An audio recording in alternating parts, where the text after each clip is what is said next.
Mikey, you made it on the podcast. Yes, sir. Happy to be here. And so pumped to have you. This is the first time that we've seen each other really in this house in maybe 3 or 4 years, right? At least, yeah. And you kind of grew up at some level in this funky little funny farm here.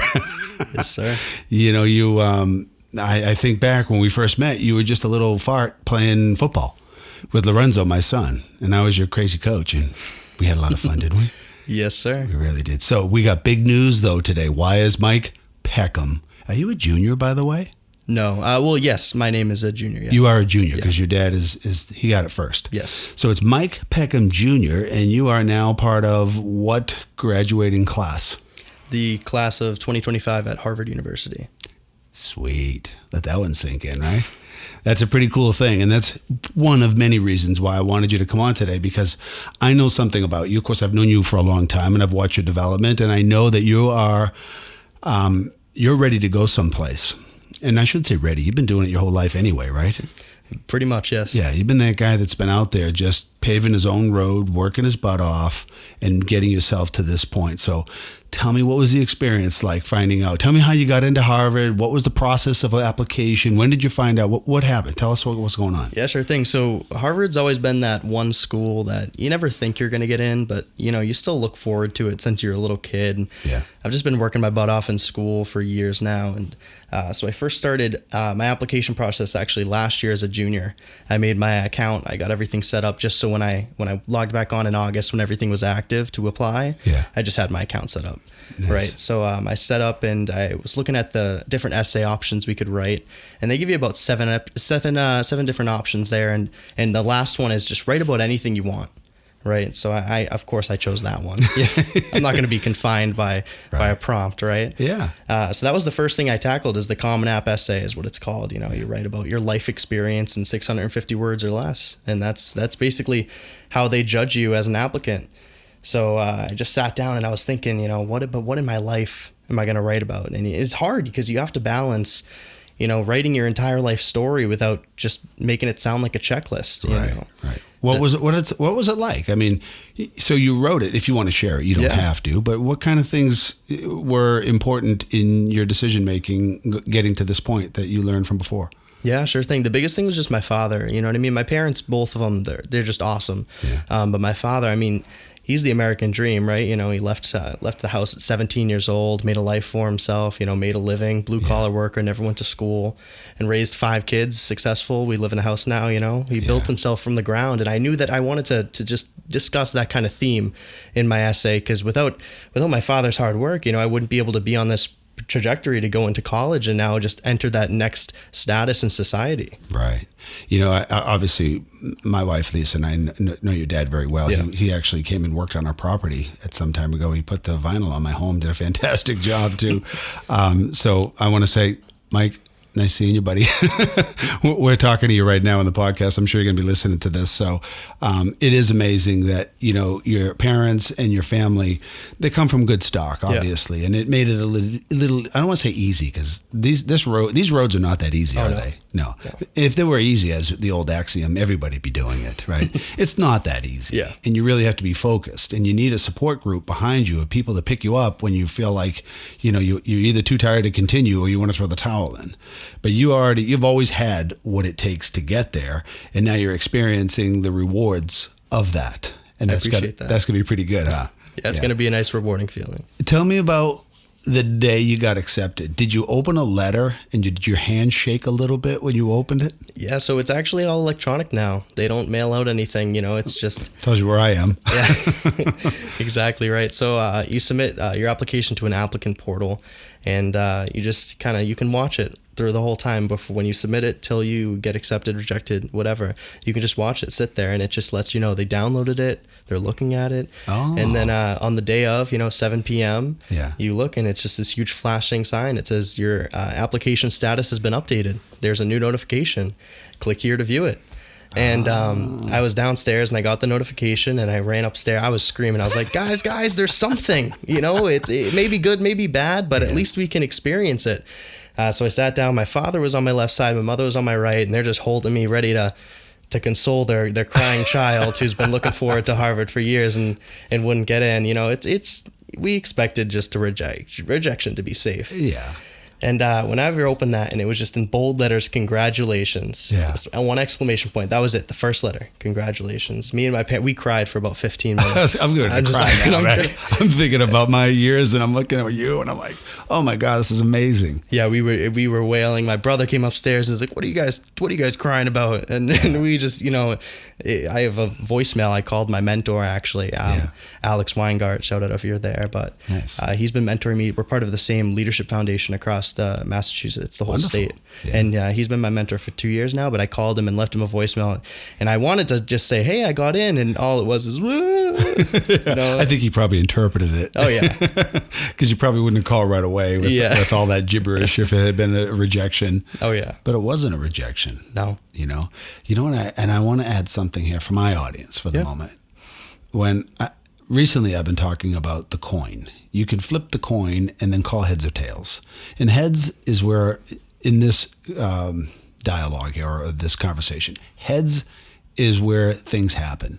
Tails, well, you know what comes out of the tail, right? So you got a positive and you got a negative on either side. So when you look at your scenario, you go, I'm going to see the good in everything I possibly can. And I'm going to work towards the good, knowing that it might not go right.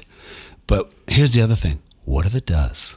Exactly. What if it does? Everyone called me crazy, actually, in the application process. So one of the things that Ivy Leagues, they do differently is they have this thing called restrictive early action. I know I may not be making sense, but they restrict you to only apply to them if you want to apply early. Wow. And so the benefit of applying early is that you're eligible for merit scholarships. Yep. And you get to find out early. And usually the majority of the applicants get put in the early action pool. That's how they're accepted. Right. And you could have applied to all your state schools, all your local schools, all your middle range, all of them in early action, or you could apply to one school, Harvard. Wow. And put all your eggs in that basket and send it off, and then lose all those other opportunities, And that was the choice I made. And it was a tough choice, but, I thought it was worth it. Again, flip the coin, call heads, Yeah, why not? Exactly. Instead of, oh my God, I'm afraid that it's not going to happen, so you quit in advance. It's like, someone's going to get into Harvard. Why not you? Yeah. I'm sure that's what you were thinking, outside of the fact that I've put in the time. Yeah. But there's probably some other kid across the nation who's having the same conversation on his podcast somewhere. Someone else is going, man, you got in and now it's time to rock and roll. I think there's only one Dr. P, though, so I don't know if it'll be the same. Thank you, buddy. I appreciate that. And I don't know if that's good or bad, but I am definitely a creature of crazy habit, boy. Mix of the both, I think of the fun times that we had as a kid, and all those were just wonderful pieces. And, having you come back today, I don't feel like you left. And you've been out doing your thing, but seeing you around town and then understanding one thing is that you have the emotional intelligence to carry it through forever. And your ability to handle people and to communicate is exceptional. There's not a lot of people in your age bracket who have that. So whether Harvard is the lucky one, not you, they're going to get somebody who can communicate, who's driven, who's compassionate. All those things come together. That's a winning attitude right there, brother. I appreciate that. You're going to change lives. That's the hope one day. And not just because you're going to Harvard. I'm not just picking you and saying, I want to have Mikey on because he went to Harvard. I mean, that's a beautiful thing. And I want to draw attention to it because you should share it with the world. But I don't care if you were going to the School of Hard Knocks, like you've already been going to, right? Mm-hmm. You figure it out.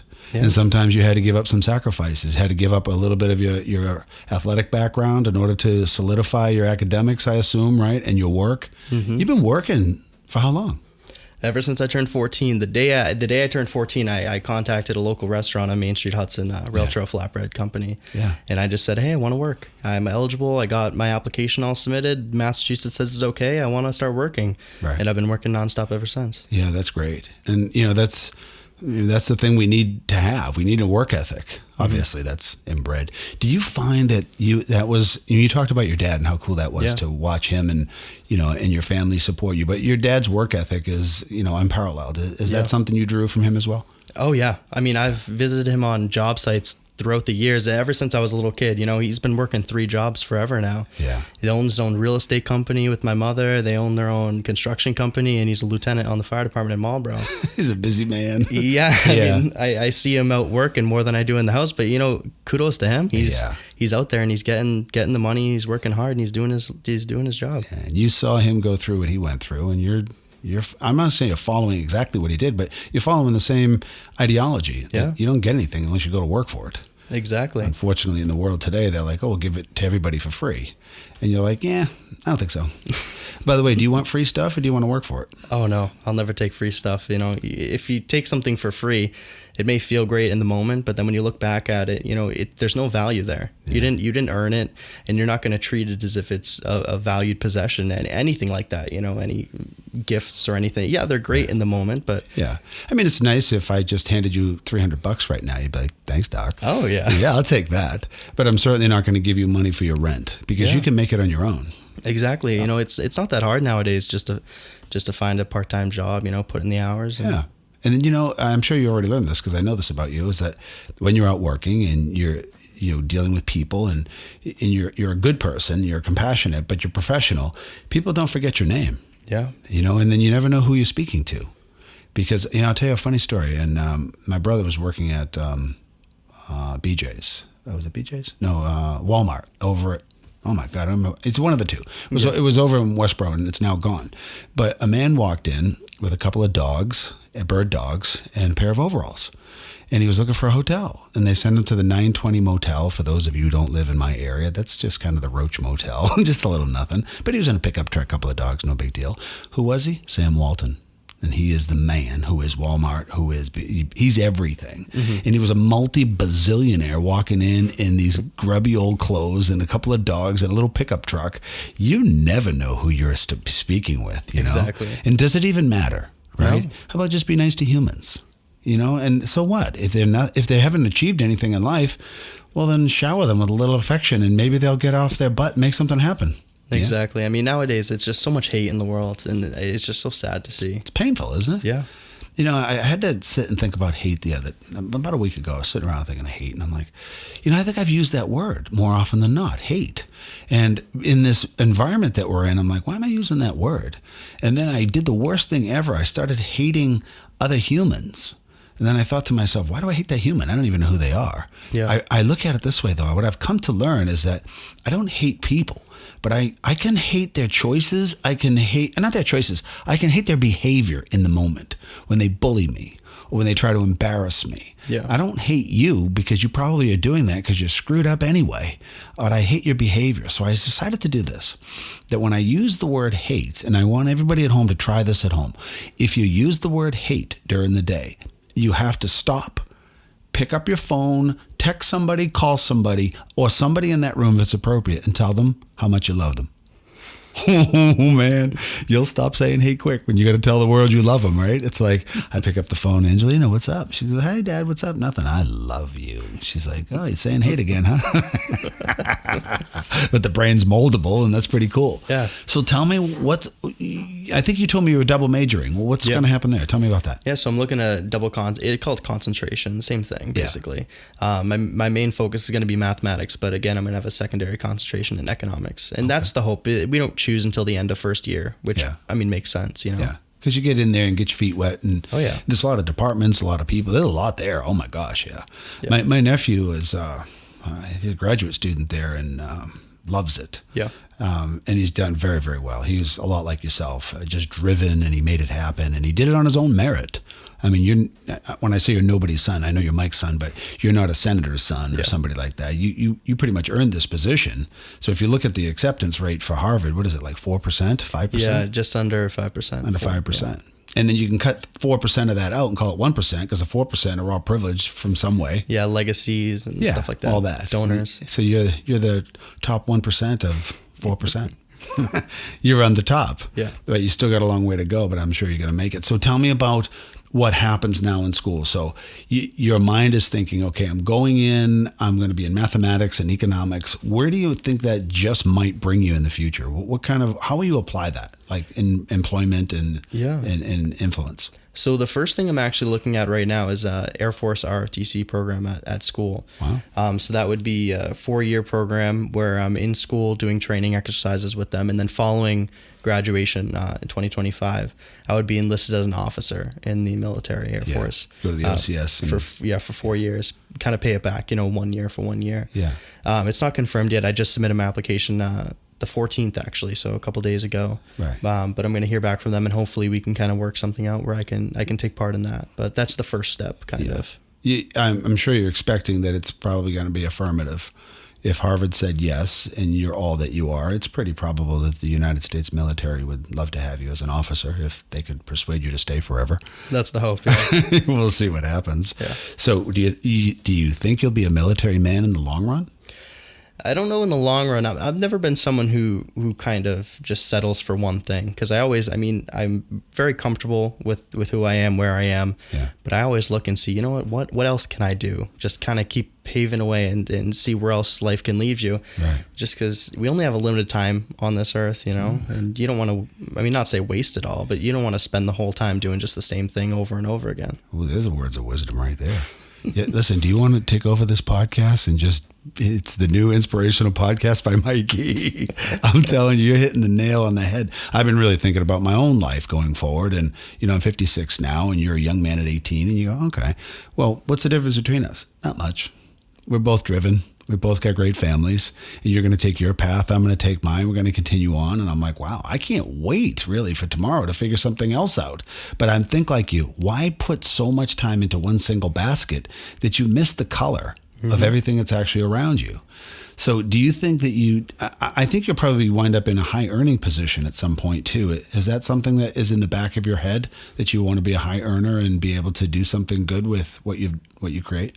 Yeah, so I definitely, following whether I'm in the military or not, I want to work in business for a little bit, managing stock portfolios and investment analysis and stuff like that, just finance stuff, using mathematics and economics in my background, just kind of getting my feet wet in the business world and seeing where that takes me.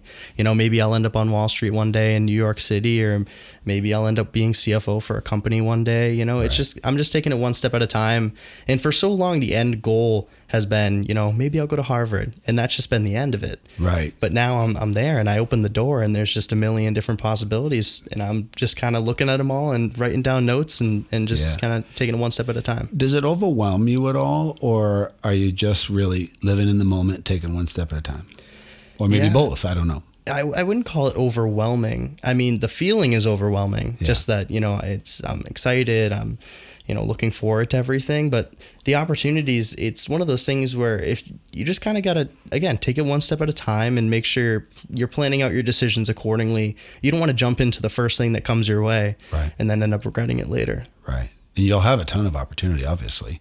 And it's funny, we're having this conversation today, but after your first year, you'll be back here sitting in that chair, and I'll be like, so what's it look like now? You're like, Doc, it looks 100% different than it did before. But that's okay, right? Yeah. It's just take it one day at a time, see what's coming down the line, and then make it happen. So let me ask you this. In the future, do you plan on kind of moving into the direction of your parents, being somebody that has his own family at some point, and maybe your own kids? Where will you live? What's your head saying to you? Yeah, in my, in my heart, I'm thinking, what else are you here for if you're not gonna, start a family and kind of leave behind that legacy? And some people make the choice it's not best for them, or they can't, or for some reason. Yeah. But that's just always been kind of, a goal in life is to start a family and raise them. And I don't think I would want to do that while I'm like actively in the city, running a company or something like that. I would want to be there for them. So it would probably be a little later in life that I would be doing that. But when it's time. Yeah. Yeah. And things do happen with their own time. We try to, bend life and light the way we want, but we're not that strong. Yeah. You just get in there and you go for it. And, if the future is for you to have your family, I hope it is for sure, because you are right. There is nothing greater. I'm sure your dad and mom right now are like, are you kidding me? This is you giving them a gift, obviously, that is going to last forever. You are the gift. But what you're becoming is pretty cool. And I have two at home that are equally going to be just having a great influence on the world today. And I couldn't be any happier. I'm already primed for the happiness while I'm helping, not helping, but I'm just guiding my son into his direction for post high school and getting into college. And my daughter is a complete and utter stud. She's like right next to you when it comes to, she's brilliant, she's driven, she's focused, she's organized. I'm like, holy crud. You know what? She did the same thing thing you did. She went out and got an application at 14 Wow. up at Market Basket on her own, and they made her a manager of the front checkout area. Wow. I'm like, you're 14 years old. I'm like, wow. And it's kind of nice to watch, and she was a little goofball in this house too, Oh, where yeah. you guys were all playing in here. I remember, yeah. And I just keep watching, and I'm like, look at these young kids, and they're doing great. And one of the common themes is that you've been watching adults, meaning parents, work together, become a team, and overcome obstacles. And this is what you're all about, isn't it? Right? Overcoming obstacles, yeah. So I'm going to ask you, and I already know the answer, but I'm going to ask it anyway, so someone else is going to hear it home. Are you a problem solver or are you a problem creator? Well, you're a problem solver, I assume, right? Yes, sir. Yeah. And in the biggest type, too, because I've never known you to really run from anything. Even when I was coaching you in football, I'm like, Mikey, what are you doing? What do you want me to do? I want you to kill that guy. All right, next play, it's just killing people, right? I can take, not I don't want to say criticism. I can take direction and then go with it. I find that from you, but pretty soon you're going to be the guy who's teaching somebody else. And is that something that you've been thinking about at all as well, as bringing the next generation and pulling them with you as you become more successful? Is that what you're looking for? Are you looking forward and backward at the same time, or are you just 100% straight ahead? No, I mean, I think it's a little, I don't want to say naive, but just to look in one direction. You're going to be missing everything else that's going on around you. So you always have to be looking in 360, But as I move forward, again, like I said, mentorship is one of the most important parts of my life. I've been mentored, and I look forward to mentoring other students in the future. And it's just kind of giving back. You get a little in life, you give a little, and it all works out in the end, in my opinion. Tell me a little bit about your mentor. It's always nice for mentors to hear from those that are mentored, what they think about them and what impact they've had. And I'm sure he's heard it, but I want to hear it. And if he listens, he'll hear it too. So give me an indication of what that's like when you work with him. Yeah, so his name is Alex, and I've been working for him, again, for 2 or 3 years now. And we met through the Massachusetts Youth Leadership Foundation. Nice. And they hold a conference for sophomore students. So I went to the conference, and then after they said, hey, do you want a mentor? And I was like, yeah. Why not? I'll take one. Yeah. And I had made friends with the person who was running the program. So he's like, I'm going to hook you up with the best guy there is. Yeah. And then he sent me an email a little later on, and here it was, Alex. And I wanted to be in neuroscience at that point in my life. I would always wanted to go medical, and it was more out of fascination than it was anything else. It wasn't really practical for me. I'm not really great with my hands or anything like that. Yeah. But it was just a fascination with the science, and Alex is in neuroscience as well. I think he's doing research in Tennessee right now with St. Jude's. Nice. Yeah, he's as driven as it gets. He's mentored 2 students before me. I'm the third, and he's 3 for 3 with Harvard acceptances. Oh, that's great.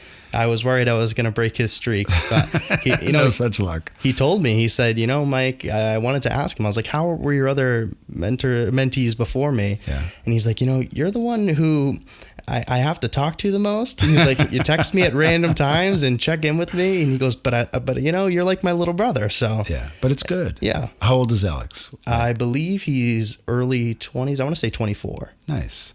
So he's a little older than you. So he's got a little bit more perspective because he's been out there, but he can also connect with you that much easier because you guys are really of the same generation, so to speak. He's just on the higher end of it, and you're pulling up the rear, which is pretty cool. Do you think you're going to wind up moving from this area?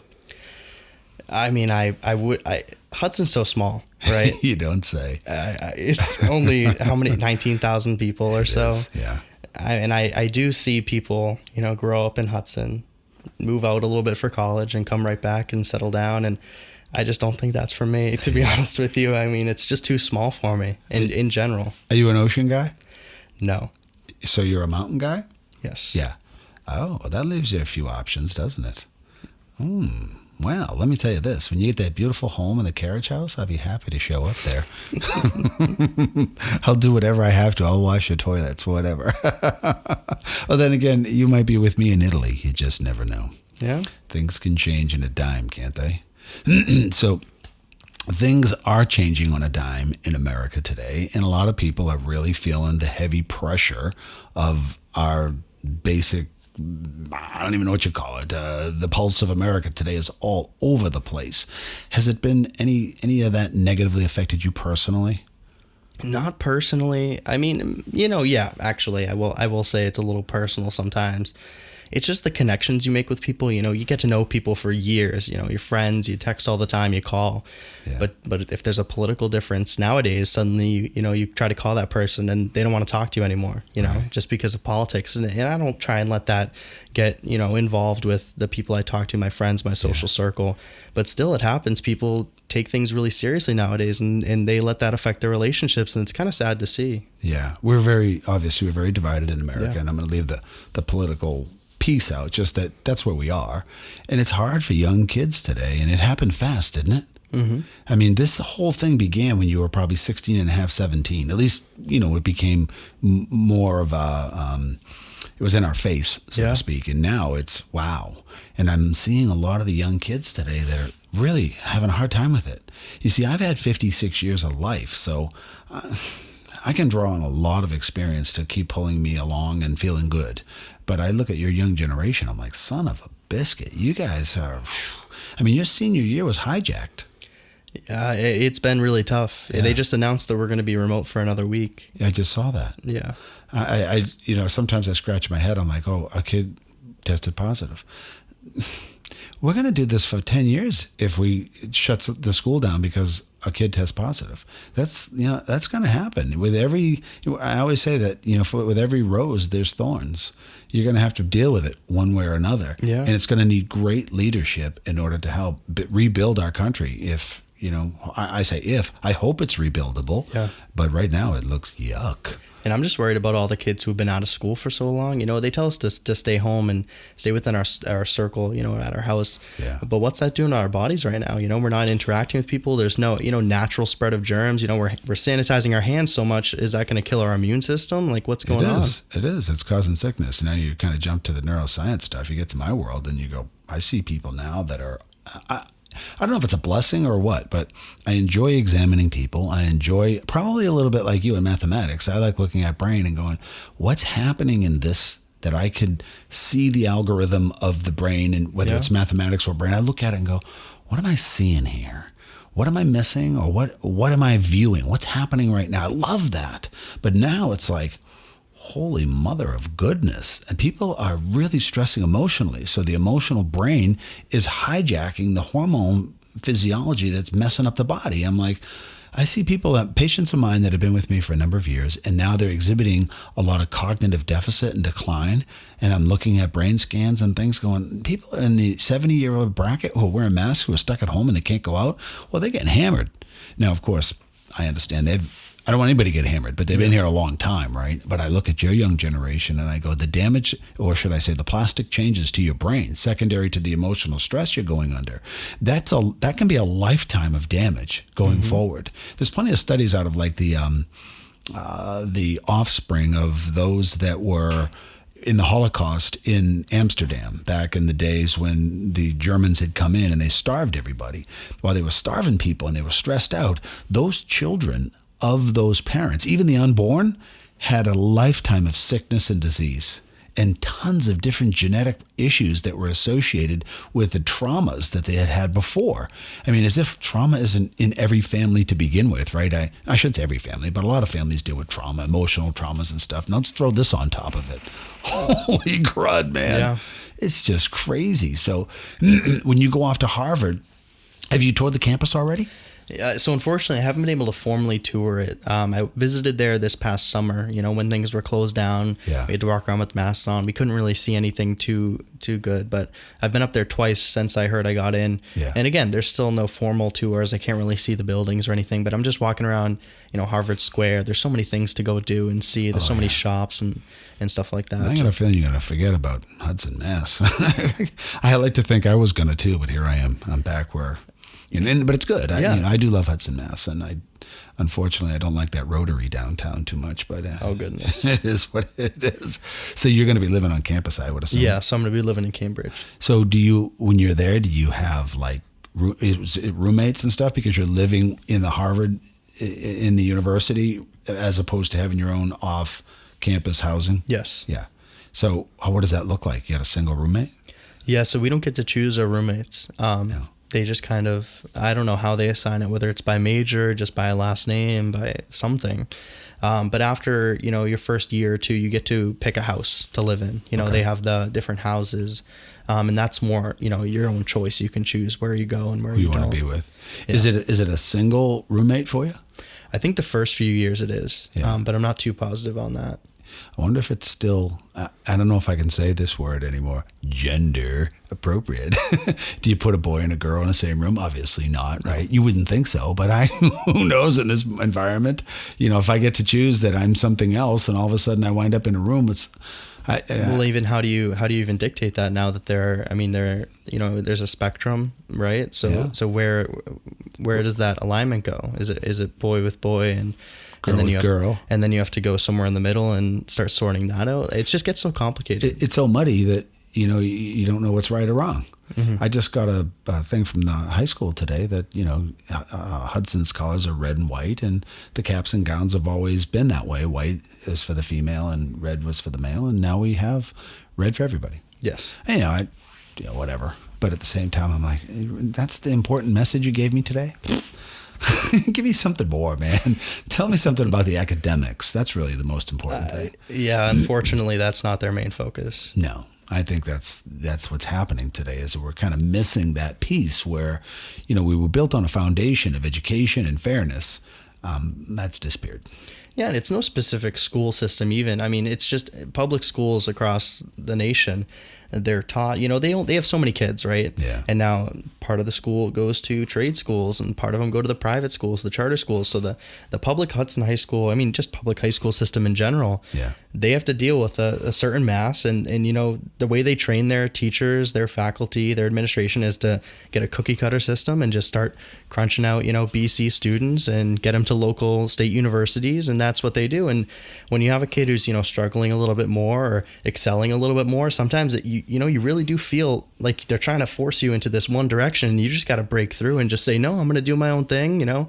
You guys can do your own thing. I'm going to make my own path. And if it's going to be a little hard, right? So they don't have set dual enrollment kind of at Hudson High School. Right. They have some courses for English and stuff like that. But I had skipped a math course after 9th grade year. I did one on my own over the summer, and I didn't have any guidance on it. And it was tough. I talked to the curriculum director and I was like, hey, I'm bored. I want to, do more. I want to do more. And they were like, no. That was their first answer. That's weird, huh? And so the curriculum director was new there, Mr. Niddle. He's awesome. He is just great. He cares about student learning and passion and stuff like that. Yeah. So he sat down. He goes, I'm going to take all your grades from 4th grade till now. They went back to 4th grade MCAS. Wow. They took everything and they plotted it on graphs. They showed, if he does this, he can go there. Every teacher in the school had to vote on it just to let me just skip one course and do it over the summer by myself. Oh my gosh. And he really was like, I'm going out on a limb. They said yes. They were just sick and tired of me asking. So Here you go. Here's your stuff. Do it. I went back in the August after the summer. I got a 96 on the final. Nice, right? Skipped the class. You're like, okay. And by the way, there are people like yourself who are committed to the challenge and can make it. But in our new environment, you are not able to stand out. Yeah, they don't want you to. Right. They want everyone to wear the same red color cap and gown. That's right. And when we indoctrinate ourselves with this new policy, I look at you and I go, you have the potential, like anybody, but you're exhibiting your potential to amass a lot of wealth in your lifetime. But unless you make enough to be at the upper elite 0.001%, your wealth is going to be distributed to a bunch of people who don't go to school and don't work and don't do anything. And I'm like, what is that? We're going to make everybody equal. What kind of country is that where everybody is the same? Number one, yuck. Yeah. And they're like, oh, I want diversity. I'm like, okay. So if you want diversity, then they should have given you the opportunity to study and skip a course and move beyond. Go do something different and be exciting. But, and I'm saddened because this is me from talking from my perch. I'm like, I lived what you're already gone through and I excelled at what I did. And I would hate to be a young person today to find out that the rules of the game have changed. It's not about learning and becoming amazing and doing great things. It's about doing what you're told. It always is. It starts young too, and now all the little kids, they go to their sports tournaments as a young age, and they all come home with the trophy. Yeah. They all get the medals, and they all have the pictures. I mean, my son and you played ball together. You probably have a bunch of trophies from back in those days. I threw them all out. Yeah, I was going to say, you should just wind up, because it really don't, I mean, I know it's great when you get a trophy, but there's nothing like it when you earn it. I mean, when you earn it and you know you own it, it's yours and you created it. That's the thing that gets you going the next day. Because if you just keep getting trophies and you get a bunch of medals, they don't really mean anything. So you throw it up on the on the shelf and there it sits. But when you have something that you treasure because you put all your marbles into it, it's like, holy moly, that is awesome. Yeah. And I hate to see it go, but I'm looking at someone like yourself and I'm like, I'm totally optimistic about your future, but I'm not optimistic about the environment that you're going to be in, that you want to navigate through. But of course, I know you'll do everything you can to crush it. But the weight of our new society and what's going on is going to be one hell of a challenge, and it's going to need leaders. And therefore, I'm a little selfish. I'm like, Mikey, save me, please. Please, you and all the people that you become passionate with and you share all your ideas, don't ever let this crazy wave of garbage that's going on right now affect what you want to do with your life, because we need people like you to step up and make it happen. Without you, we're cooked. America is built always on the new generations to come. And your generation, I hate that fact. You're all snowflakes. You get under a little pressure. Give me a break. I'm not going to broad brush the whole youth movement. Come on. I got people like yourself. I had Kevin G on just maybe a month ago, another young man who's making it happen. I'm like, I see these young people and I go, you guys have everything you need to get there. Just be careful that they don't try to rope you in and beat you down because you're not the right skin color. You're not the right gender. You don't have the right ideas. Forget that and stick to your guns, man, and go for it. Because, what would you rather do? Battle as a free man or live forever as a kept man? Battle all day long. I'm with you, brother. That's part of the reason I couldn't wait to talk to you, because you are a battler. You're somebody who's faced at least a lot of different facets of things that have come down, whether it's school, whether it's discrimination, like you just told me with you just find a way. It's just like, wow, holy crap. I remember when you talked about, it made me emotional to think that you went up and you were telling your mom and your dad about, here it is, it's my moment. Yeah. And anybody that's had that moment before can understand it. And I remember that the day that I got a letter. I didn't have the beauty of the stuff that you had today, but I had a letter and I got it and it was in a book and I didn't want to look at it. And I was really nervous. And I went to school because it was time. And I went in the bathroom and I opened it up in the bathroom and I was applying to WPI. Mm-hmm. And then when I opened it up, it said, congratulations, Mr. Percoco.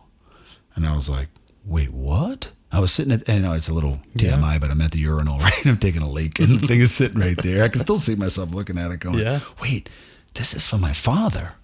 Then I'm like, they addressed it to the wrong guy. And then I thought about it. Oh, wait, they addressed it to Mr. Percoco. That's me. Yeah. And in the first moment I don't know if you felt this way, so I'm going to ask you anyway, and I'll tell you what I felt. Maybe you did. The minute I looked at it and I felt as though this is it, everything around me realized everything that I've already done is for this moment right now. And this is your moment. In that moment, it was my moment, which meant there was no Mr. Percoco on there. There was no Mike Peckham Sr. on there. My father, your father, we love them. They put us there. Yeah. But in that moment, it's now that Mikey Peckham has showed up. You're the man now. It's time to rock and roll and make it happen. Did you get that sense when you saw that you are, I'm not saying you're valid, you're always valid, but right now you're an adult, you're rocking and rolling, and you earned every damn bit of that on your own. Yeah, I think that was the first, getting accepted into college for many people. That's the first time that you're recognized for things that you've worked for the past 12 years. Yeah. And that's got to be, I know it. So I got emotional with you. It's just like, what a feeling, right? And what's, like you say, what's next? Well, we'll see, right? We got to live one day at a time, plan for our future, but live passionately within the family, within the life that we have now. And, maybe, I don't know. It's so exciting. And I thought, And Lisa said to me, "You going to have Mikey on?" I go, "Absolutely." I go, "Think about this. Mike's starting his life right now, starting his adult life right now at 18. And for every little step of the way, we've got it first chronicled, don't we?" Yes, sir. It's down on paper. Or not on paper, it's down on audio. And I had my mom on the other day, 92 and a half. Did you see it? I saw it. Right? So I look at her and I go, holy crap. There's this woman who's 92 and a half years old, and we're talking to her at the end of her journey, and we're talking to you at the beginning of your journey, and I'm somewhere in the middle. It's like, this is really cool. Like I know I'm 56, you're 18, right? Yeah, just turned 18 4 days ago. Oh, happy birthday. Thank you very much. So at 18 and 56, the difference between us is so small, but the things that we're most alike, there's so many of them.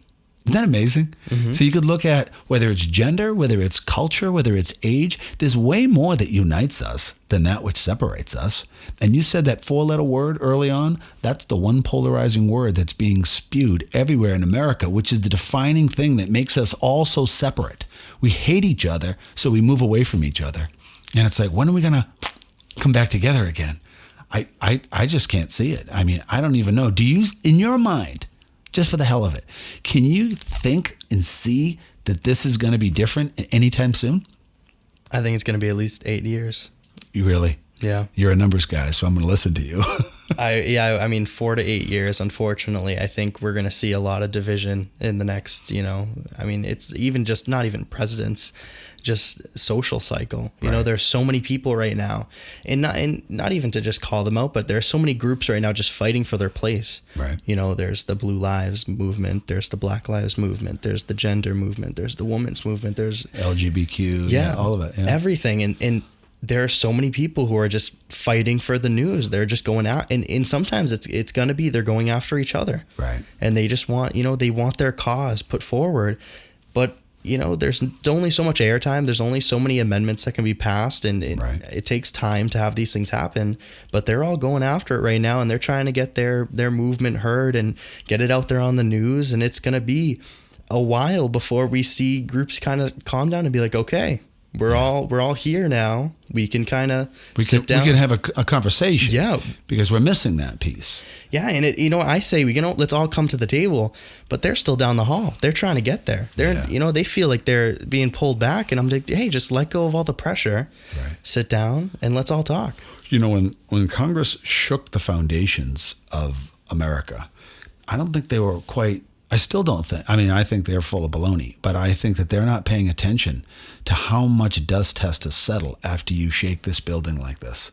And who's getting dusty?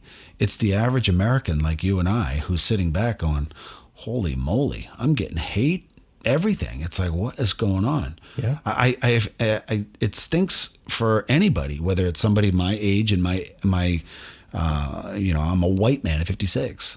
There are plenty of black kids at 48 and 52 and Asians at 35. I mean, everybody seems so, we're labeled. Mm-hmm. I think we should all have a single label, American. I couldn't agree more. I think that, even just politics, people wear their political party first. Yeah. And they put American underneath that. And I'm like, where is American? Where's America? It should be your first priority always, is your country. You're here because you love it. It's a land of the free, Yeah. And it should be that. It should be free. And everything that we see nowadays coming up is people just want more constrictions, more limitations, taking away rights. And when's that going to end? And the thing is, it's a power play because we're not really seeing anything that's going to build America. You don't pull down all the statues of dead people and say, we're going to be better now. How's that going to make anything better? That's only going to anger people. And then you're picking stuff. Let's pick Gone with the Wind and get rid of it. Like, what? Yeah. I'm like, all right, maybe there's a small faction that thinks that's important. Okay. But it all of a sudden got its movement. It's fighting for it. Then they're going to fight for another thing, which is going to anger the next guy over here in the next group who's going to fight you back. Who's going to piss somebody off over here? And there's no dialogue because who is not allowing us to watch what it looks like to dialogue? Our government. I mean, you watched your mom and dad and how they communicated throughout their life, and so did I with mine. And I didn't listen so much. Well, I was a teenager. I didn't listen much at all. But I watched what they did. And because I can watch it and I can see it, then I can understand that I want to behave the same way. So why would it not be that I just want to scream, piss, and moan and cause a whole bunch of mayhem? I'm like, I've been watching it in Washington for the last 4 years. Why do I not want to do that? Well, I don't want to because I'm an American and I don't care what they say. I'm not an Italian American. I'm not Black American, African American. Listen, you can call yourself whatever you want. I just look at it and go, why can't we just all be Americans? If you put something on it and says, listen, I'm from a different tribe, well, isn't that the ultimate diversification? And that's what we're being taught, that diversity is good. Well, but diversity says that my skin tone offends you, so I'm going to end your life or end your career. I'm like, what? How about the merit? If nobody knew what you look like and you applied to Harvard, then all they'd have to go on is everything that Mike did. And that should be enough, right? And that's the problem is that's not how they do it. Right. You know, I talked to, even this was before everything happened. I was back in 10th grade, 9th grade. You know, I just wanted to sit down with someone and ask about the college admissions process. So I had someone who, you know, this is someone who gets paid to do this for a living. She sits down with kids and talks about their plan. We didn't go with her, you know, we didn't end up moving that path, you know. Yeah. But I did want to talk to her a little bit, just see what it's like. And she said, you know, Mike, unfortunately, you're white. You come from a middle-class family, you live in a small town, you know, it's the American dream, but unfortunately that's going to hurt you. You know, you don't have any sort of diversity about you, and that's going to hurt your chances of getting into top colleges. And I was like, why? Where does that play into it? And the biggest thing is, again, on the application, one of the first 10 questions they ask you is they ask you what your skin color is, what your ethnicity is, what your gender is. I mean, there's going to be political affiliation on there in the next couple of years. I can already see it coming. Oh, yeah. I mean, you probably will have no chance getting in if you don't check the right box for a political affiliation. And unfortunately, I'm in that 1.4%, you know, I mean, it's on camera here, but Yeah. I'm conservative. I'm a Republican, you know, Yeah. I'm proud to say it, but 1.4% of students who get accepted into Harvard every year are Republican, and and we're just sneaking in. You know, we're just trying to get in there and you know, keep our heads down, work hard. I was going to say, you're going to have to keep your head down and just work. Yeah. And, you know, and kind of keep yourself to yourself. But you're going to have to learn how to play a game. And I think that's tough. I don't think it should have to be that way. I think you should be able to just be yourself and be everything you want to be, and let the world notice that I'm a decent guy. Yeah. I'm a decent guy. It doesn't matter what my color is, what my gender is. You know, I watched as we waited to find out who the vice presidential candidate would be. And I'm thinking, well, they're gonna pick somebody who would fit the role, who has experience, and blah, blah, blah, blah. And then we get this 6-week message from the president-elect that he's going to pick a woman and she's going to be Black so we can diversify. I'm like, okay, well, if she was a Black woman and she was worthy of the job, I'm all for it. I ain't got no problem with that. But then you just told me that you eliminated everybody else. So what is that? So diversity in that way seems to be more like discrimination, which is really against what we're about in our country to begin with. Well, it should be anyway, right? I mean, I know it exists because humans are what they are, but generally speaking, the construct of America is the Constitution of the United States of America, and they take an oath to protect it. But now I have a feeling that they've taken an oath to change it into something different, and what that's going to become, I don't know. Have you ever played Monopoly before? Yep. You know, you start moving around the board and suddenly you see, let's say Angelina, you know, your daughter. Yeah. She's getting more properties than you are. She's making more money. Yeah. Are you then allowed to say, hey, you know, rule number 2 in Monopoly on the check sheet, can we just change that really quickly? Because it's going to benefit me in this game. You know, Angelina's not going to want to do that. Right. You know, Lorenzo's not going to want to do that. You're so right. And I've heard that said so many times that you can't just change the rules when it's not going your way. I mean, you're an academic and you're in a class and you're getting an 84 and you're like, what? No, I'm not going to, we don't have quizzes anymore because they're affecting me. How about you dig your heels in and you make it happen? Yeah. You pick yourself up and you keep going. You can't change the rules. I just don't get that. This, you know, and I'm not going to go any deeper into it, but when you just look at the way it's been puked on us, I'm like, all right, I'm having to deal with this, but it doesn't need to be like this. It's so simple, honestly, to be an American. If we go back to the Constitution, I get to say what I want, and I don't want to hurt, and I don't get to hurt anybody. Mm-hmm. I don't get to physically hurt somebody and then have some government official say it's okay for me to do that. It's not okay to hurt somebody. Yeah. Those Capitol riots, they weren't good. No. Those were bad things. But you know, it's funny. Have you ever heard anybody ask the question, why did it happen? Why was that? Instead, they looked at it and said, well, it happened and it was abhorrent, and it is. And when you look at it and go, okay, and then you turned around and you told us what your interpretation is of why it happened. And I go, really? Go back to our original conversation. They're going to say that it was the president that said, go down there and rip it in half. But how about when you lock us down for 8 to 10 or 12, I don't know how many months we have. I don't even have a calendar anymore. It's like, Mike, you around? Want to come do a podcast? Yeah, I don't know what the hell day it is, right? I don't even know anymore. Yeah. So you look at it, you go, well, where are we here? I mean, none of this makes any sense that in this moment where we are in America that we've gotten to a place we can't talk to each other, or we're lost again. I'm like, what the heck is going on? I just don't get it. But when you look at that general aspect of why did it happen? Well, people are messed up. They're frustrated. They're now on alcohol and drugs trying to feel better. They can't even see each other's faces. So now we've become more bot-like, right?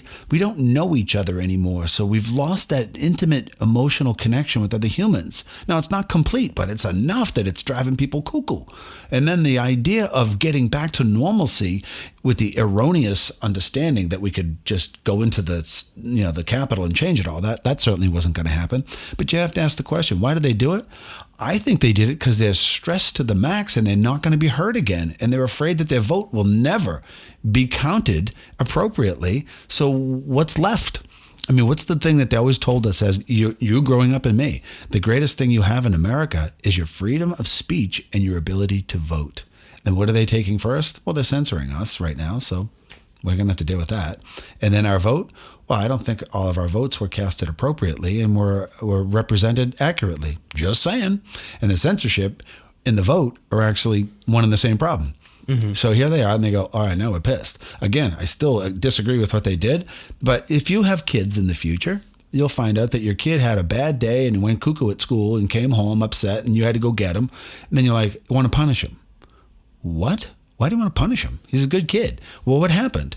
I don't know. Then you go home and find out that the dog died 5 days ago and he's struggling with an emotional concomitant associated with that. And there's his behavior. Get it? It's like, what is going on with the behavior of America? Well, just go take a look at what the people who are telling us what we have to do. Let's see if they're doing the same thing.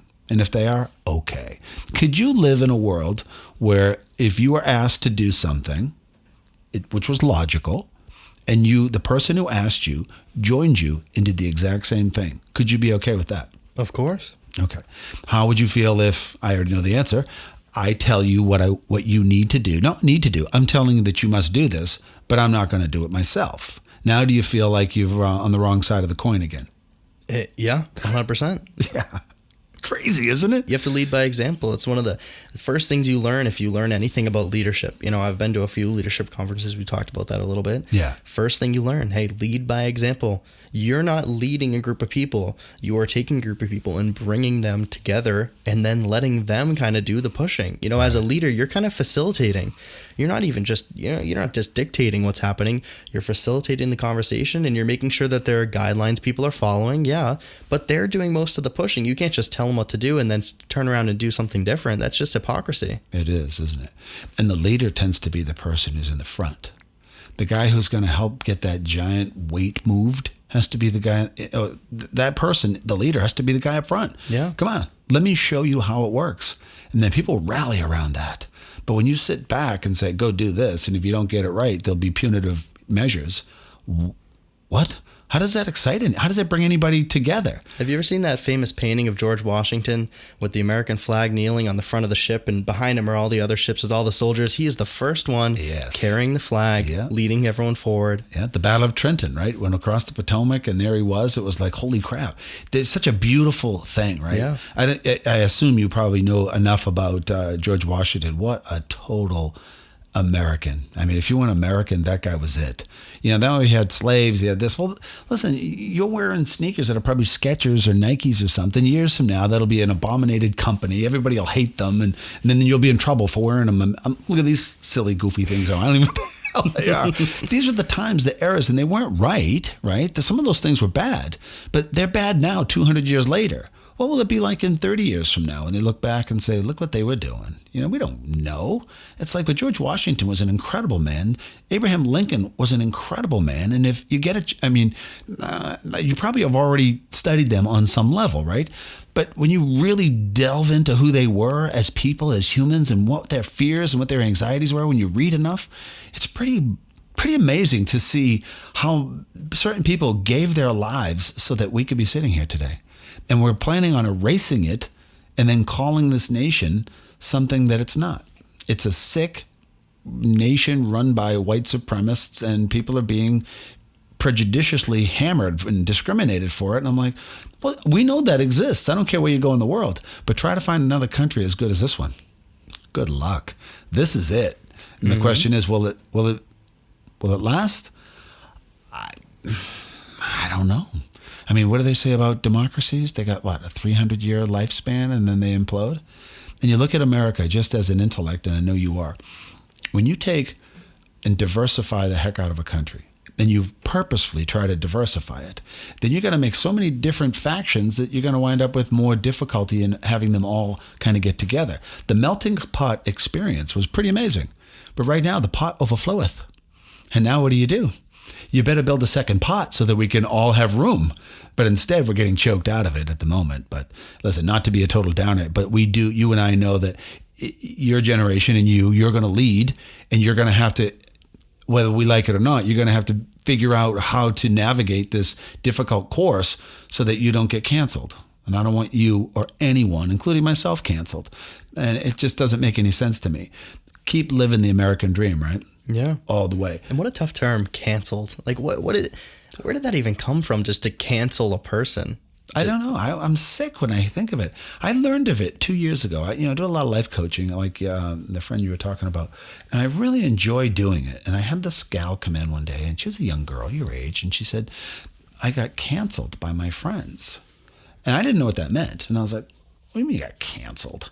She's like, they came to me like in a big group and told me that I'm fat and I'm ugly and I'm all this, and they're canceling me and I'm out.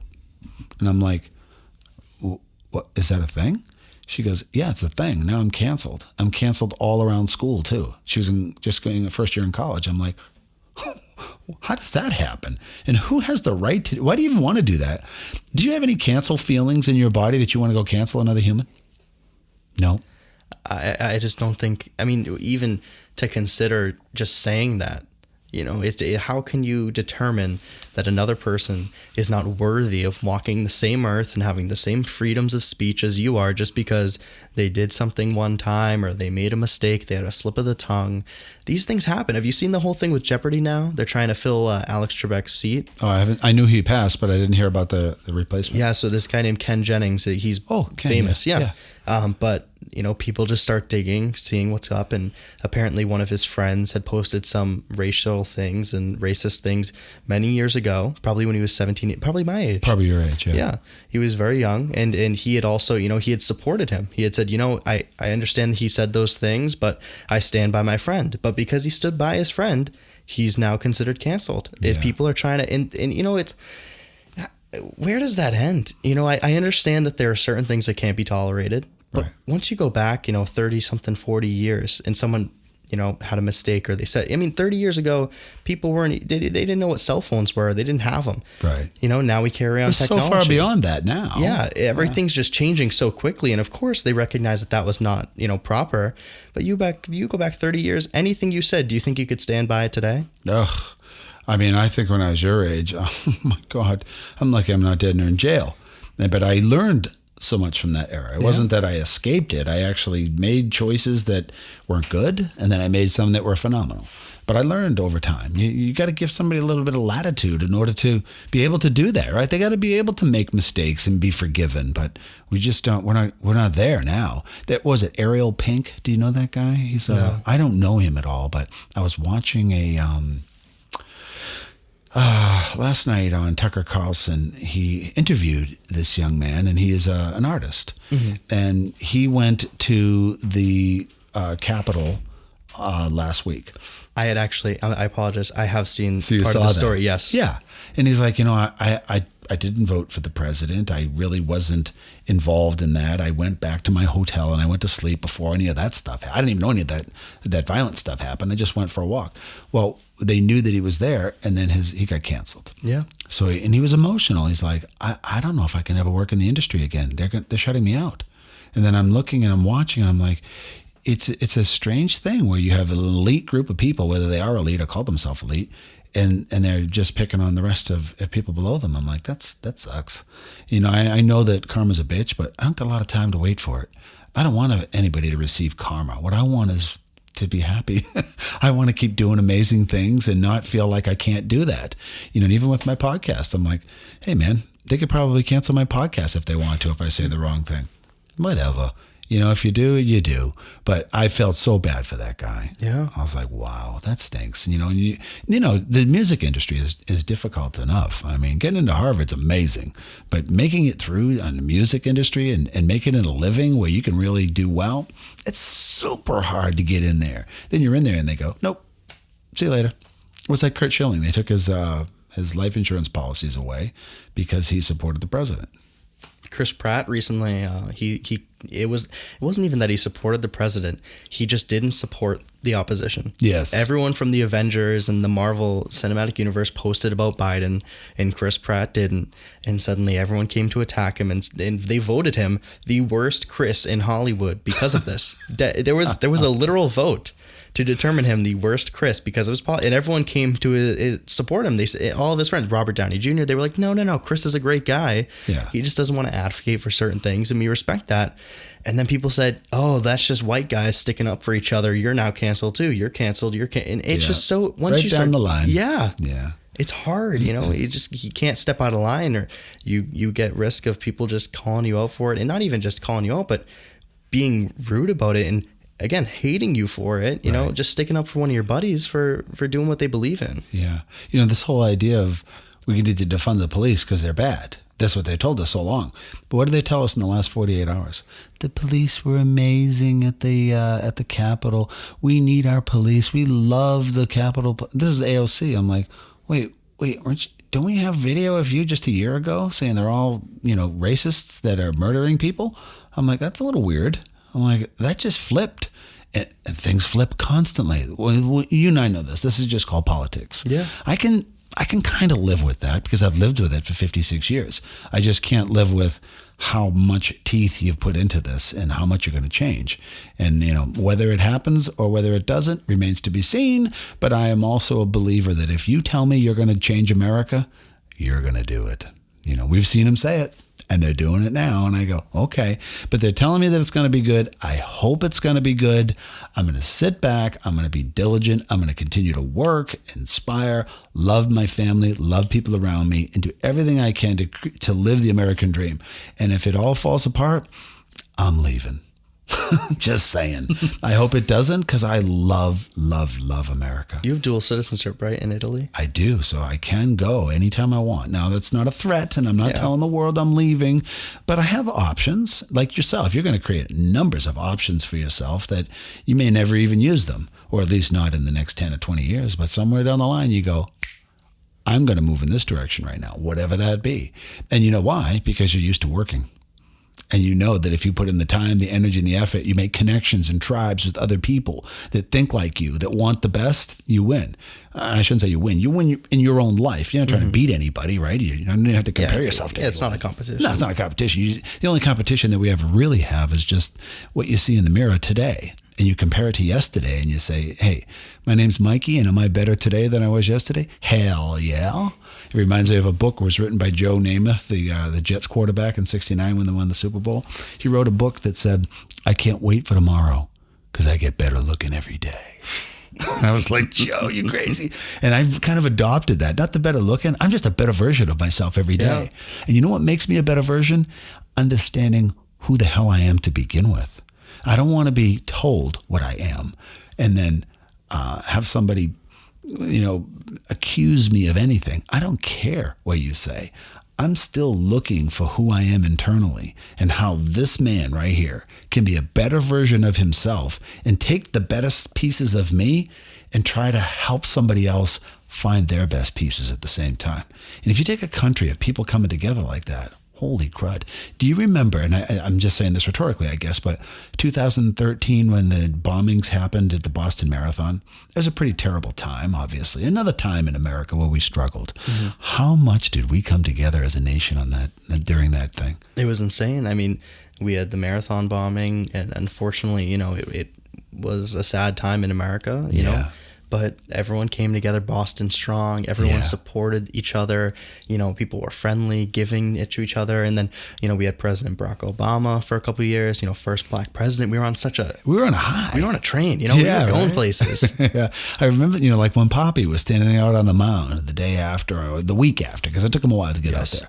And when he put his hand in the air and he said, "This is our fucking city," I was like, did he just say that?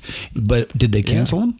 No. They'd cancel him today, though, if he got out there and he threw an expletive out there. And if he talked about America being great and he took a flag and then he began to wield it, they'd take offense to it. Now that's an offensive thing. But just a few years ago, everybody in America fell in love again for the underlying principles of the American spirit, which is fairness. And I don't want to say equality, but I mean, we're at least equal as men, right? Whatever our choices are, then we have to deal with those. But we're born equals in America, and we can call ourselves Americans. I love that. I went to the Bruins game with my son, Lorenzo. That was the first thing that happened back in Boston. And we sang the national anthem with no music or anything. It was the greatest thing I've ever done in my life. I cried, and I couldn't believe what it meant to be an American. And everybody there cried and they hugged each other. And it was like, I'm emotional thinking about how beautiful our country was. And why was it? Because we were unified. We had a unification going on at that moment. And now the foundation is really changed quite a bit. And where it goes from here, heck, I don't know. But I know one thing. You and I are pretty busy to put our heads deep into politics. When, thank God we have a moment just to kind of talk about who we are and what we want to become. And maybe it inspires the next generation as well. And I think you're going to be, as well as, even my own kids, but they're not here at the moment. I'm looking right at you and I'm saying, I feel like you're just another one of my kids, and I'm so proud of you. And I know you don't need me to tell you that, but I am. And that's why I wanted to have you on today. And I said, I'm going to have Mikey on. I've always loved having you around. You're one of my son's and my daughter's friends that it was a no-brainer to have you here. And I can't wait to see what you're going to do in the future, brother. Thank you very much. I appreciate that. I grew up in this house. I was here with you. I bashed my head on your car trunk at one time, getting our football equipment out. Yeah, we've had a lot of good laughs, and there'll be more to come too. But now the stakes are a little higher. Oh yeah. And I expect the best. And whenever you need somebody to at your side, me and my family are always here for you, brother. I appreciate that. Thanks for coming on, bud. Thank you for having me. All right, kid. I'll see you soon. Take care. Ciao.